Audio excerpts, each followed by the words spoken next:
Entonces, la enseñanza de hoy la podemos titular ¿Cuál era el significado y propósito de las tentaciones de Jesús? Porque tenían un significado y un propósito. No era solamente que Jesús fue llevado para ser tentado, no.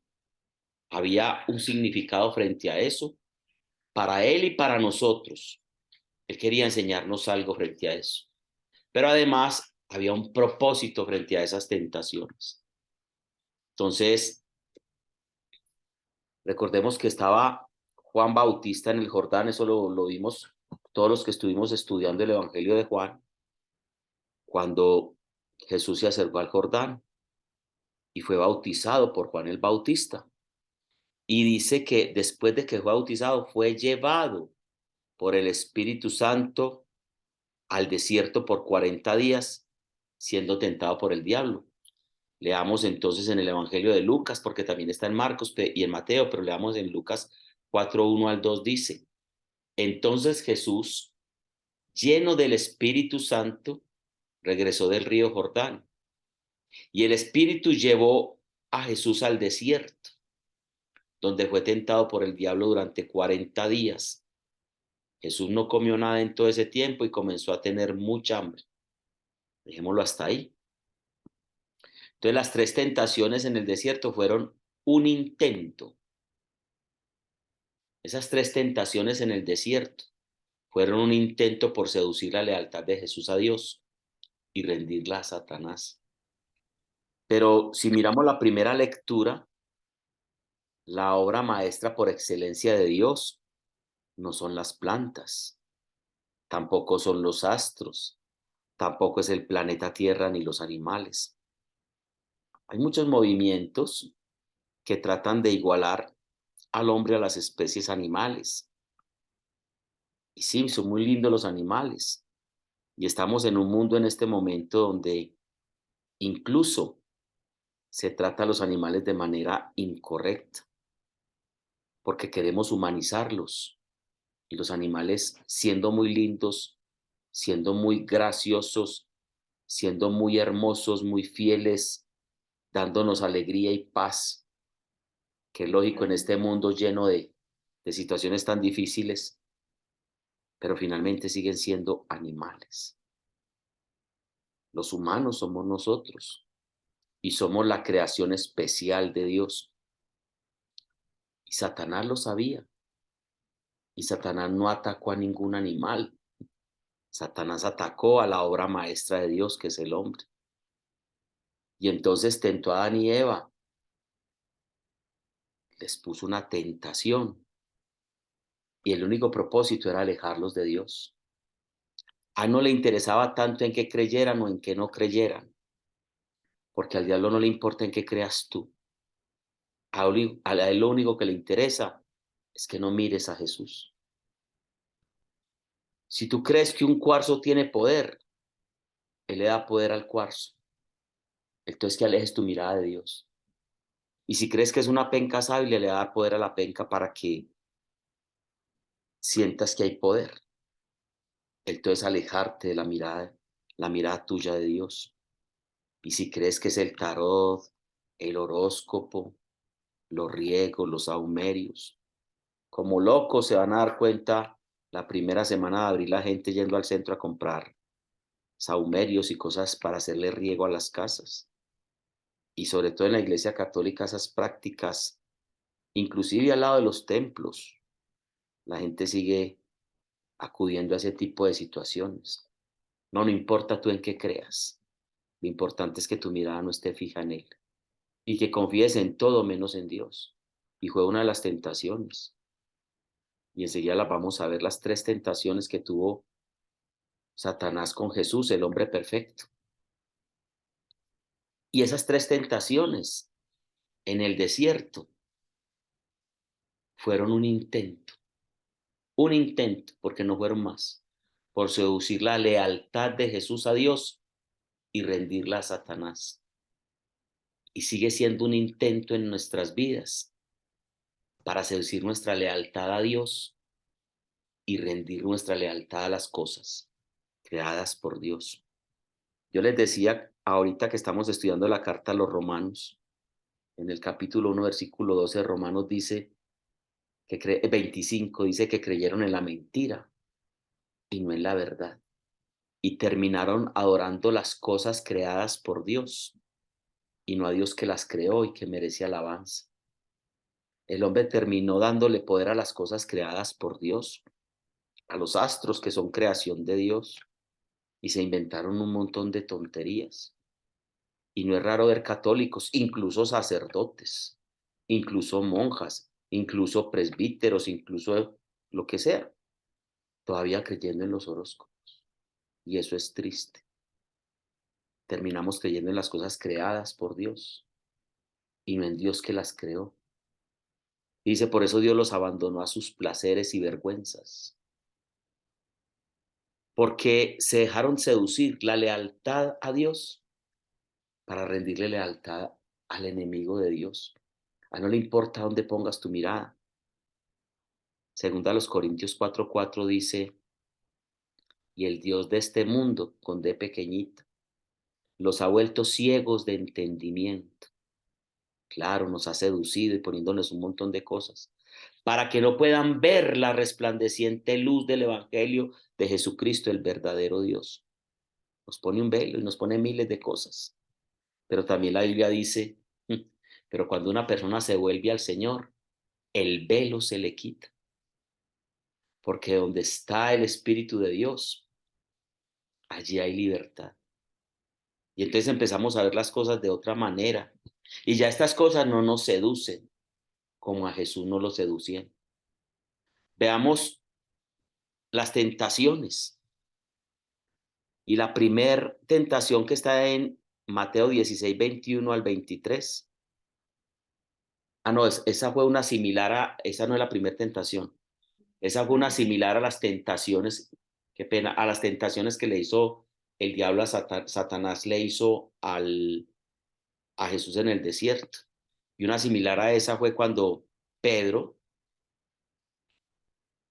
se dejó utilizar en su mente y en su corazón por el contradictor y le puso al Señor una tentación para que dejara ese propósito que tenía y a lo que había venido.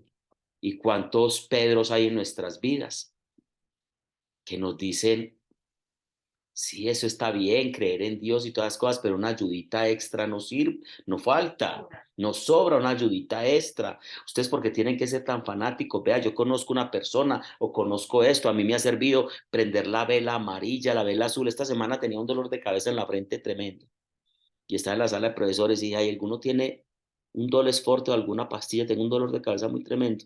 Y una persona me dijo, no, Héctor, ve, cerra los ojos y enfócate en recibir una luz azul. Piensa en una luz azul, que entre por tu cabeza esa luz y esa luz se va a ir y empieza a hablarme pues no materia esotérica. Yo de que terminara le dije, compañera, te quiero y te respeto mucho, pero no, yo creo en el poder de Dios. Yo no creo en luces ni cosas de esas raras, ni en colorometría, ni nada de esas cosas. No. Y van a ver todas esas personas que quieren apartarte la mirada de Dios. Y no lo hacen por maldad. ¿Sabes qué? Que no. De hecho, lo hacen con gusto porque te aman y creen que te están ayudando. Porque cuando Pedro le dijo esas palabras a Jesús, no lo hizo por maldad, no lo hizo porque Pedro fuera malo. Y cuando le dice, Jesús, apártate de mí, Satanás, no es que le está diciendo que Pedro era un diablo, no. Tenía los pensamientos de Satanás, era una propuesta de Satanás para desviar el objetivo de Jesús.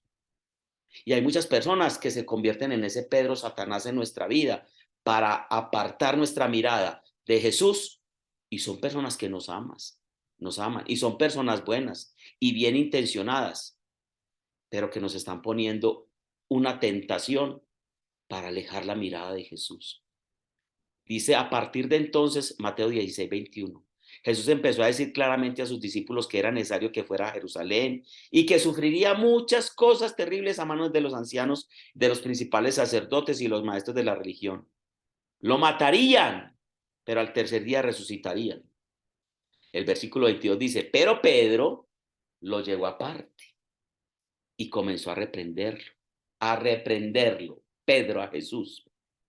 por decir de semejantes cosas. Maestro, ¿usted cómo está diciendo esas cosas, por favor? ¿Cómo así que se va a ir para Jerusalén y que lo van a maltratar y que le van a pegar y que de hecho es que lo van a matar? Oiga, Dios nos libre, Señor, de eso. Eso jamás le va a suceder a usted. No, jamás. Desde que yo esté vivo, eso jamás.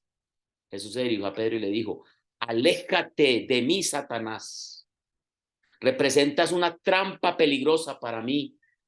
Ver las cosas solamente desde el punto de vista humano, no desde el punto de vista de Dios. Palabras duras, ¿no? ¿Cuántas personas bien intencionadas? Y como es una persona, yo no la quiero desairar, no la quiero hacer sentir mal. Pues entonces yo voy con esa persona eso, hago eso y le hago caso, pues ¿qué daño estoy haciendo? Ganó el enemigo de Dios, te sedujo, te entrampó, te enredó y caíste redondito, caí redondito. Jesús fue muy asertivo, ¿no? Jesús amaba a Pedro, uf, con todo su corazón, pero fue asertivo, ¿no?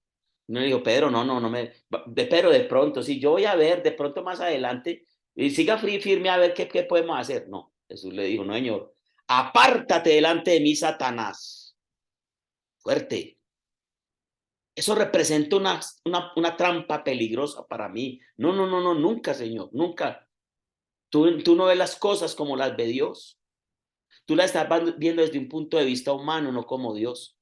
Y de una manera parecida yo le puedo decir a esta persona, no, mira, tú no ves las cosas como las ve Dios. Yo creo en el poder y solo en el poder de Dios. Yo no creo en las cosas externas, yo no creo en eso. Yo te respeto, te amo, pero no, por ese lado conmigo no es. Así, sencillamente.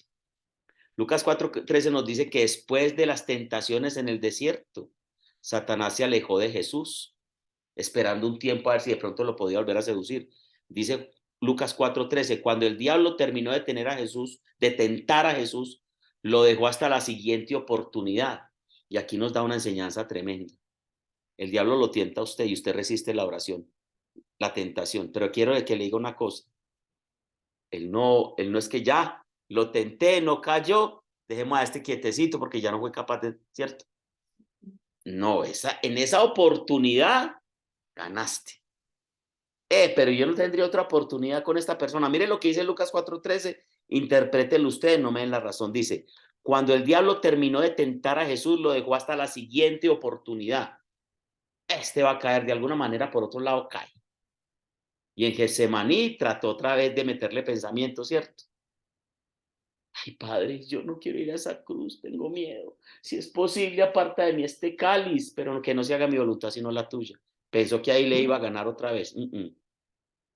Parece indicar entonces que Jesús posteriormente fue tentado por Satanás una y otra vez, aunque los siguientes incidentes no quedaron registrados en la Biblia, porque en la Biblia no está todo lo que pasó en la vida de Jesús, eso lo dice Juan. En el Evangelio de Juan capítulo 20 dice, muchas otras cosas hizo Jesús, pero estas quedaron registradas para que conociéndolas creáis en el Hijo de Dios. O sea, no todo lo que hay en la Biblia fue todo lo que hizo Jesús, hubo muchas cosas más. Inclusive la Biblia dice que si se escribían todos los libros no cabrían en las bibliotecas del mundo, dice la Biblia ahí en Juan 20.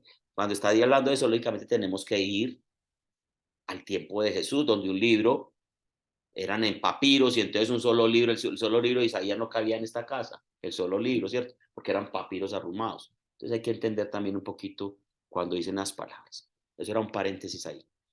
El punto importante es que a pesar de las varias tentaciones, Jesús jamás pecó.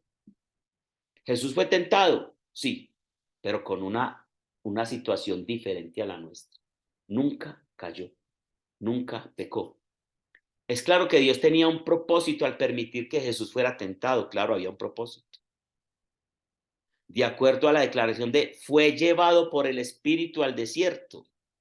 Un propósito era asegurarnos que tenemos un sumo sacerdote, quien es capaz de compadecerse de todas nuestras debilidades, porque Él las vivió. Para que la gente no diga, no, pues que como él era Dios, entonces él no pudo ser tentado, él no sintió lo que yo estoy sintiendo, es que para él fue muy fácil. No, mire lo que dice Hebreos 4:15.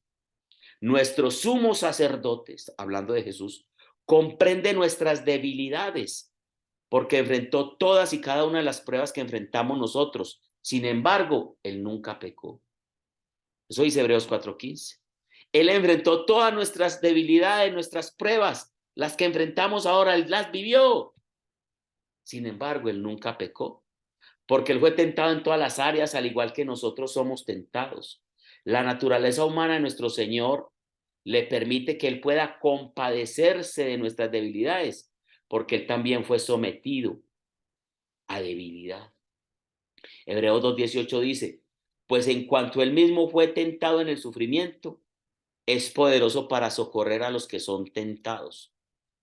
La palabra griega traducida como tentado significa poner a prueba, poner a prueba.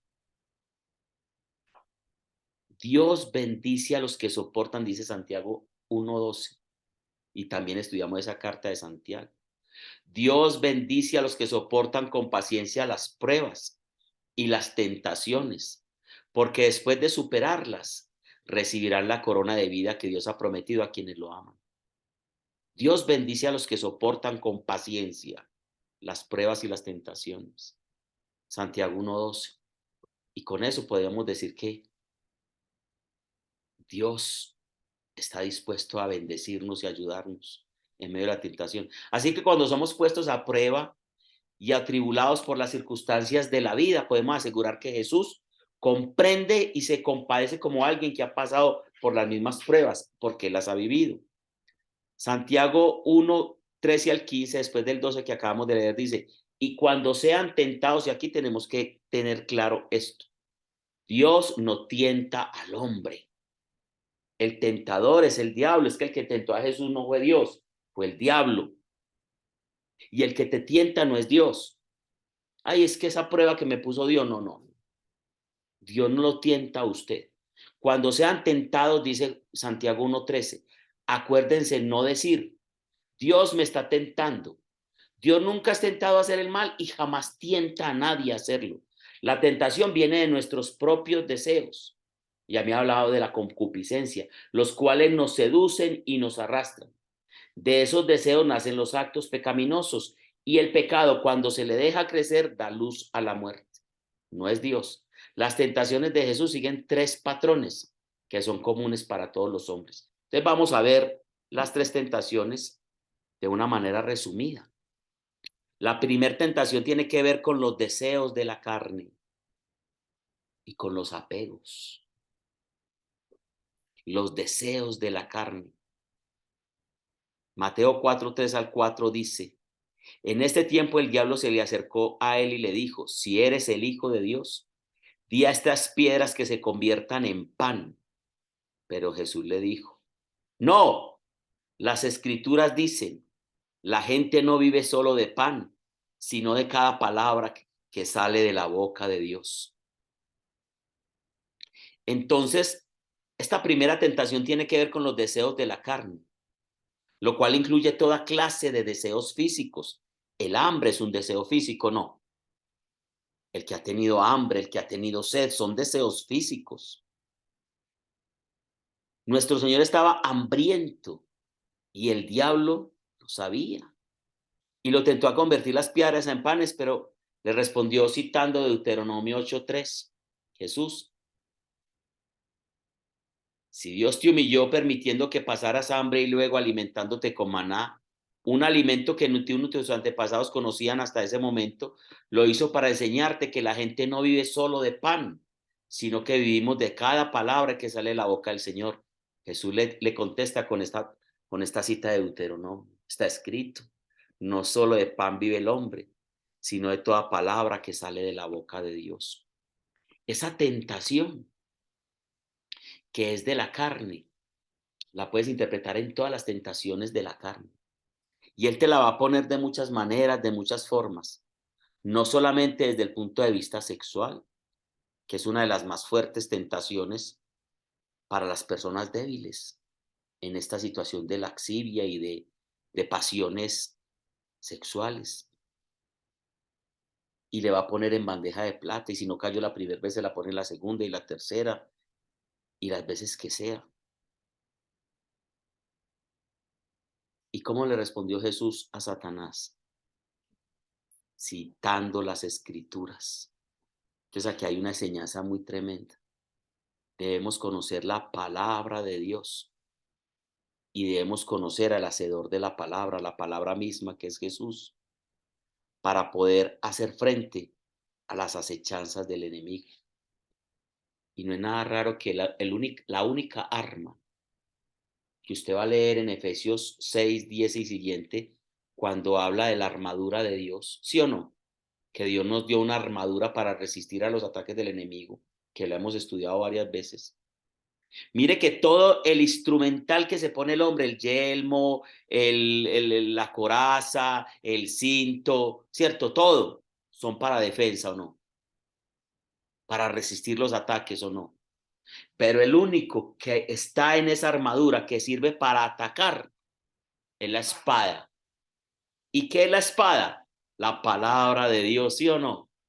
Entonces Dios nos dio la espada para atacar. Y la espada es la palabra. Y con la espada de la palabra Jesús atacó a Satanás. Le dijo, no, señor. ¿Cuál señor? Él no es señor. No, cosa. Especime, no. Él le dijo, no. Escrito está, no solo de pan vive el hombre, sino de toda palabra que sale de la boca de Dios. Entonces aquí nos está invitando a conocer la palabra de Dios para resistir a las tentaciones de la carne, que es uno de nuestros enemigos, la carne, las apetencias de la carne, los ojos. Hay una canción muy bonita que dice, cuida de mis ojos, cuida de mis manos, cuida de mi mente, de mi corazón, de todo lo malo, de todo lo vano. No te quiero fallar jamás. Ayúdame, Señor. Hazte fuerte en mi debilidad. La segunda tentación fue concerniente al orgullo de la vida, el orgullo, la altivez. Mire lo que pasa en Mateo 4, 5 al 7. Después el diablo lo llevó a la santa ciudad de Jerusalén, al punto más alto del templo, y le dijo, si eres el Hijo de Dios, tírate, pues las escrituras dicen, Él ordenará a sus ángeles que te protejan y te sostendrán con sus manos, para que ni siquiera te lastimes el pie con una piedra. Jesús le respondió, la escritura también dice, no pondrás a prueba al Señor tu Dios. Le estaba hablando del orgullo y de la vanidad. Tú tienes poder. La segunda. La primera era la carne, ¿cierto? Mateo 4, 1 al 4. La segunda es el orgullo, Mateo 4, 5 al 7. Tú tienes poder. Como tienes poder, ejerce ese poder. Tú lo puedes hacer. Tienes el valor para hacerlo. No necesitas de nada ni de nadie. Tú lo puedes hacer. Entonces, lánzate, tírate. ¿Cuántas veces el enemigo de Dios por medio de amigos, de situaciones nos dice, tú puedes hacer esto? Una canita al aire de vez en cuando, eso no tiene problema. Tú lo puedes hacer. Tú eres dueño de tu vida. Entonces empiezan todas estas nuevas, eh, ¿cómo se llama esto? Ideologías, a decirle que el poder está en ti, que tú tienes el poder, que tú eres el dueño de tu vida, que nadie puede decidir por ti, que simplemente visualiza, atrae, porque tú tienes el poder de lograr todo lo que quieras. Eso le estaba diciendo Satanás a Jesús. Tú lo puedes hacer sin Dios. Y la serpiente le dijo eso a Eva. Usted quiere tener sabiduría, no espere a Dios. Quiere tener conocimiento. Quiere saber qué es lo bueno y lo malo. Comas de este árbol. ¿Para qué con Dios? Entonces, la propuesta de Satanás siempre ha sido que seamos Dios sin Dios. Y eso es ateísmo. Porque sin Dios es ateo. Sin y teo Dios.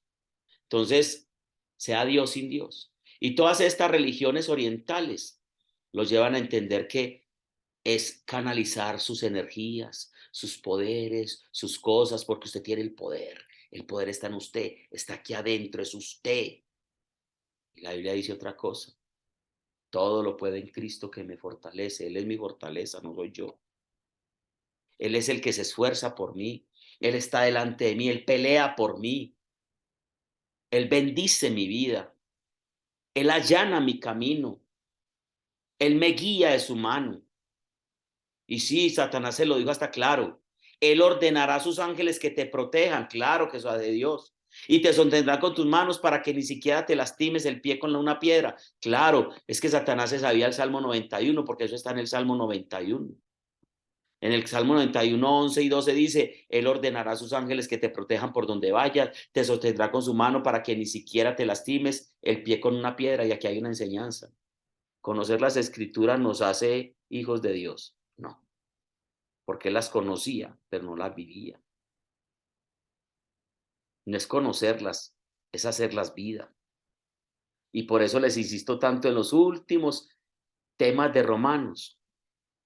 La fe no es declarar que yo creo en Jesús, porque la fe si no tiene obras, si no tiene evidencias de fe, lo dice Santiago, la fe sin obras es una fe muerta. No, no es decir yo creo en Dios y vivir como si Dios no existiera, no. La fe tiene que ser confrontada y tiene que ser testimoniada con obras. El Señor nuevamente entonces le responde con la escritura de Deuteronomio 6:16.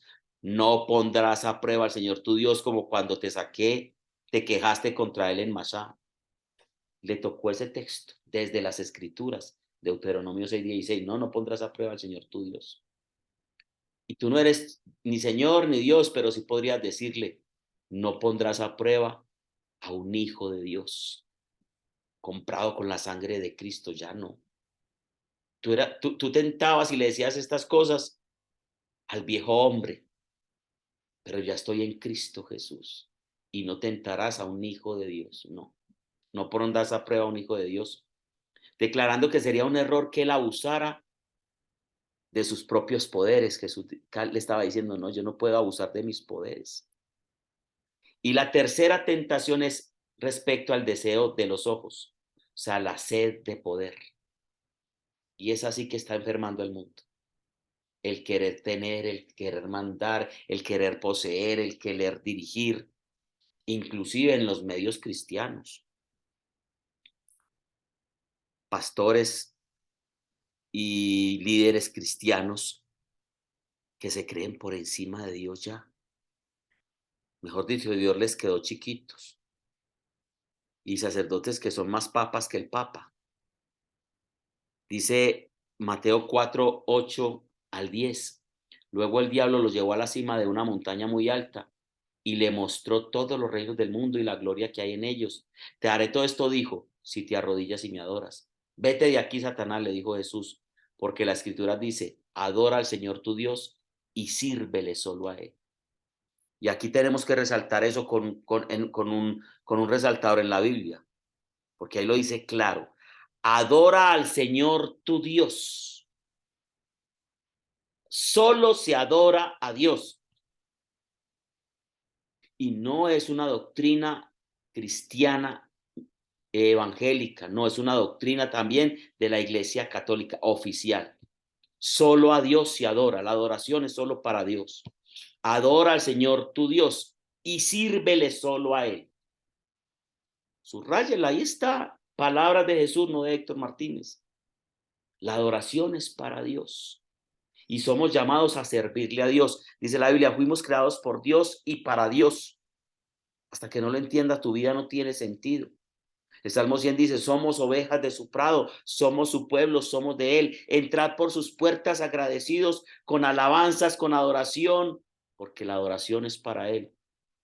Si hubiera una ruta rápida por la que el Mesías pudiera cumplir su misión, evitando la pasión y la crucifixión para lo que él originalmente vino, sería esta. Satanás es el dueño de este mundo, el Dios de este mundo. O sea, los reinos del mundo le fueron entregados por el pecado. Él tenía el control sobre los reinos del mundo. Efesios 2:2 dice, vivían en pecado igual que el resto de la gente obedeciendo al diablo. El líder de los poderes del mundo invisible, quien es el espíritu que actúa en el corazón de los que se niegan a obedecer a Dios. Y dice la primera carta de Juan, y el mundo entero yace bajo el poder del maligno. O sea, él se siente el dueño de este mundo, de este sistema. Y le digo a Jesús, tú vas a morir por ellos para salvarlos. Yo te tengo otra más fácil. Arrodilla y adórame. y no tienes que ir a la cruz. Ríndete a mí, no tienes que ir a la cruz. Y le sigue diciendo al hombre, ríndame culto. Viva una vida licenciosa, una vida de placeres, de poder, de tener, de adquirir, de ser el que manda, de ser el que gobierna. Y no tiene que hacer todas esas limitaciones que le pone el Señor, no. Puede vivir una vida plena, con mucha riqueza, con mucho poder. ¿Usted ha visto alguna persona buena viviendo con la riqueza del poder? No, no, no. Eso se adquiere en otras formas. Le voy a poner una ruta rápida para su vida. Estaba listo para cederle a Cristo todo a cambio de su lealtad a Él. Y está listo para cederle todo al hombre a cambio de su lealtad a Él. Quítele la mirada de Jesús, míreme a mí y le doy todo lo que usted quiera. Y lo hace. Y le da todo lo que quiera al ser humano. Pero quítele la mirada a Dios. El solo pensarlo casi causa que la divina naturaleza de Jesús, del Señor, se estremeciera. Y le contestó hasta bruscamente, yo creo que estaba ya molesto. Al Señor tu Dios adorarás y solo a Él servirás. Vete ya. Ya no me moleste más, hermano. Mateo 4:10 y Deuteronomio 6:13, te cierro con estas dos citas. Vete de aquí, Satanás, le dijo Jesús. O sea, ya lo echó. Le dijo, no molestes más. Las escrituras dicen, adora al Señor tu Dios y sírvele solo a Él. Vete de mi vida, conmigo no tienes. Porque es que yo estoy solamente para adorar a Dios. Y Deuteronomio 6:13 dice, teme al Señor tu Dios y sírvele solo a Él. Cuando hagas un juramento, hazlo solo en su nombre. Entonces, para nosotros hay muchas tentaciones en las que caemos, porque nuestra carne es débil por naturaleza, pero fiel es Dios, que no permitirá que nosotros seamos tentados más allá de lo que podamos soportar, sino que con la tentación también Él va a poner la vía de escape a fin de que podamos resistir. Dice Primera de Corintios 10:13, las tentaciones que enfrentan en su vida no son distintas de las que otros atraviesan, y Dios es fiel. No permitirá que la tentación sea mayor de lo que puedan soportar. Cuando sean tentados, Él les mostrará una salida para que puedan resistir. Primera de Corintios 10:3. O sea que tú tienes la capacidad de salir de la tentación. Por tanto, podemos obtener la victoria y agradecerle a Dios por librarnos de la tentación. La experiencia de Jesús en el desierto nos ayuda a ver estas tentaciones comunes que nos impiden servirle a Dios eficazmente. Más aún, de las respuestas de Jesús a las tentaciones aprendemos exactamente cómo debemos responder con la palabra de Dios, con la escritura. Las fuerzas del mal vienen a nosotros con miradas de tentaciones, pero todas ellas contienen las mismas tres cosas en su esencia: pasión a la carne, pasión a los ojos y arrogancia de la vida. Primera de Juan 2:16 dice, pues el mundo solo ofrece un intenso deseo por el placer físico, un deseo insaciable por todo lo que vemos y el orgullo de nuestros logros y posesiones. Nada de eso proviene de Dios, sino que viene del mundo. Mire que ahí están las tres tentaciones, se las vuelvo a repetir. Primera de Juan 2:16, ahí están resumidas. El mundo solo ofrece un intenso deseo por el placer físico, la carne, un deseo insaciable por todo lo que vemos. Te entrego todos estos reinos, todo es para ti. Y el orgullo de nuestros logros y posesiones, el orgullo, el poder. Nada de eso proviene del Padre, nada, sino que viene del mundo. Solo podemos reconocer y combatir estas tentaciones saturando, oiga pues, nuestros corazones y nuestras mentes con la verdad. ¿Y cuál es la verdad? La palabra de Dios. Saturando. ¿Ustedes saben qué es saturar? Usted coja un vaso de agua y llénelo de azúcar hasta que él se canse de echarle. Está saturado de azúcar. Sobresaturado, tiene mucha más de la que puede tener. Y solo podemos reconocer y combatir estas tentaciones saturando, llenando abundantemente nuestros corazones y nuestras mentes con la verdad, con la palabra de Dios. Les decía ahora que la armadura del cristiano en la batalla espiritual incluye solo un arma ofensiva, la espada del Espíritu, la cual es la palabra de Dios. El conocer la Biblia, mi querido amigo y mi querido hermano, y cierro con esta frase, íntimamente pondrá la espada del Espíritu en nuestras manos y nos permitirá salir victoriosos de las tentaciones, conociendo la palabra de Dios y viviéndola. Padre, te damos gracias en el nombre de Jesús por esta enseñanza, por esta palabra, Señor. Gracias por todo lo que haces en nuestra vida. Y como lo cantamos en la primera canción, todo lo puedo en Cristo que me fortalece. Él me dará las fuerzas para resistir a las acechanzas y a las tentaciones del enemigo.